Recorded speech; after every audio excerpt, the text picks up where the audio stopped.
Shalom Bapak Ibu Saudara-saudara yang terkasih dalam nama Tuhan. Pada kesempatan ini kita akan merenungkan firman Tuhan. Sebelumnya saya mengajak kita untuk berdoa. Mari kita berdoa. Damai sejahtera Allah yang melampaui segala akal, itulah yang memelihara hati dan pikiranmu dalam Kristus Yesus Tuhan. Amin. Firman Tuhan bagi kita terambil dari kitab Amsal pada pasal yang ke-6, ayatnya yang ke-6. Demikianlah firman Tuhan. Hai pemalas, pergilah kepada semut, perhatikanlah lakunya dan jadilah bijak. Demikian jauh pembacaan firman Tuhan bagi kita. Yang berbahagialah setiap orang yang mendengar dan melakukan firman Tuhan. Ayat yang sangat singkat dari seorang yang sangat berhikmat. Para komentator Alkitab meyakini bahwa Salomo lah penulis kitab Amsal. Dan khususnya pada pasal 6 ayat yang ke-6, dia hendak mengajarkan kepada umat Tuhan agar umat Tuhan bijak menjalani kehidupan, bijak mempergunakan waktu yang ada, dan tidak menghabis-habiskan waktu untuk hal-hal yang sia-sia. Saudara yang terkasih nama Tuhan, dia mengatakan, pemalas hendaklah belajar kepada semut. Apa saja yang dapat dipelajari dari seekor semut? Saudara, semut biasanya akan bekerja keras pada musim panas, mengumpulkan bahan makanan hingga tercukupkan, bahkan sampai kepada musim hujan. Karena kalau sudah musim hujan, dia tidak memiliki kemampuan lagi untuk mengumpulkan makanan. Oleh karena itu, semut adalah binatang yang sangat gigih bekerja.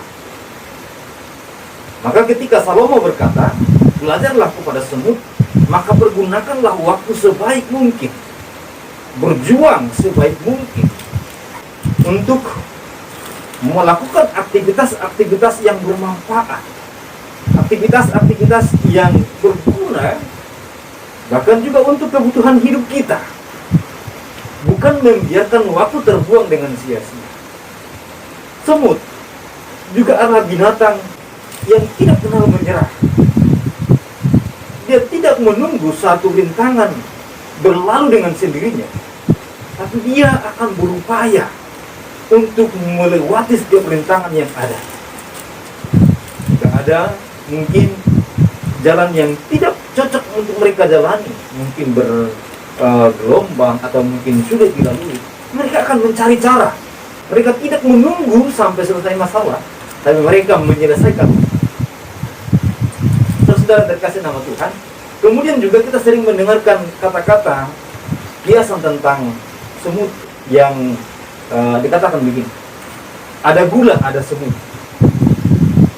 Semut merupakan binatang yang penciumannya hebat, sehingga dia tahu di mana ada gula. Nah, saudara, dia memprediksi dan dia meneliti, bahkan juga mencari tahu tentang apa yang dia butuhkan. Oleh karena itu, kita pun diajarkan untuk kita belajar dari semut, yang kita harus memaksimalkan potensi kita untuk melihat ke depan apa yang dapat kita perbuat, dan di tengah situasi apapun kita dapat melihat hal-hal apa yang patut kita kerjakan. Mungkin di masa pandemi seperti sekarang ini, banyak orang mengeluh sulit pekerjaan dan lain sebagainya, tapi kita perlu membuat satu terobosan baru.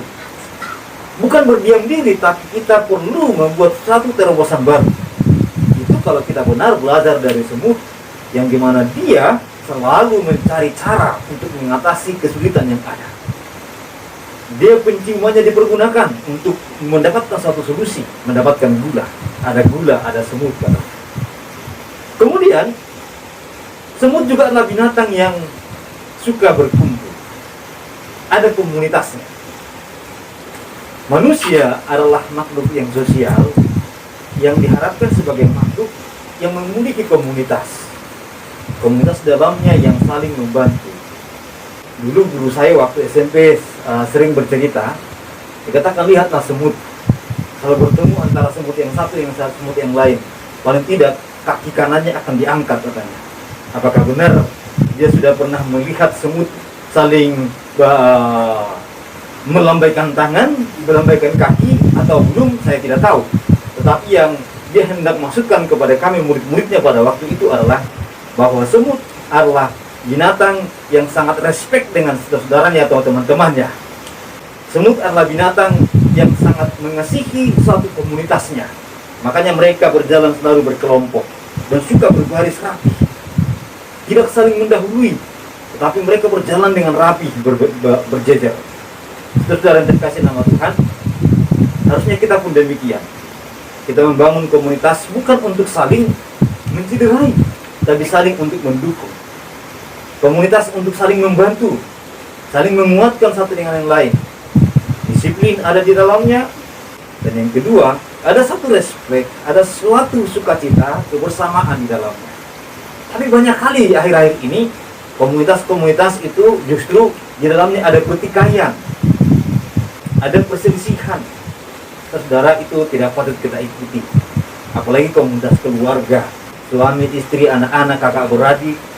Nah, seharusnya itu menjadi komunitas yang sangat-sangat indah, berjalan dengan baik, saling membantu, saling menguatkan, saling mengasihi, saling peduli.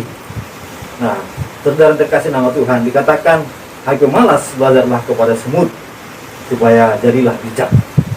Biarlah kita menjadi orang-orang yang bijak, yang bukan saja mengikuti seperti semut, tetapi bahkan lebih daripada semut, karena Tuhan ingin kita sebenarnya harusnya lebih daripada ciptaan lainnya. Terus saudara terkasih nama Tuhan, demikianlah renungan firman Tuhan bagi kita. Kiranya Tuhan memberkati kita semua. Mari kita berdoa. Terpujilah Tuhan atas segala kasih kemurahan-Mu. Kami telah mendengarkan firman Tuhan bagi kami pada hari ini. Biarlah firman-Mu dapat menjadi berkat bagi kami semua. Kuatkan kami, mampukan kami melakukan kebenaran firman Tuhan.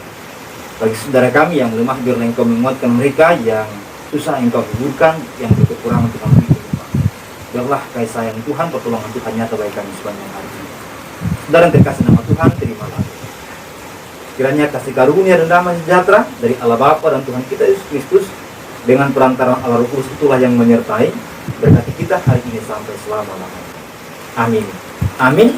Memberkati kita. Selamat melanjutkan aktivitas.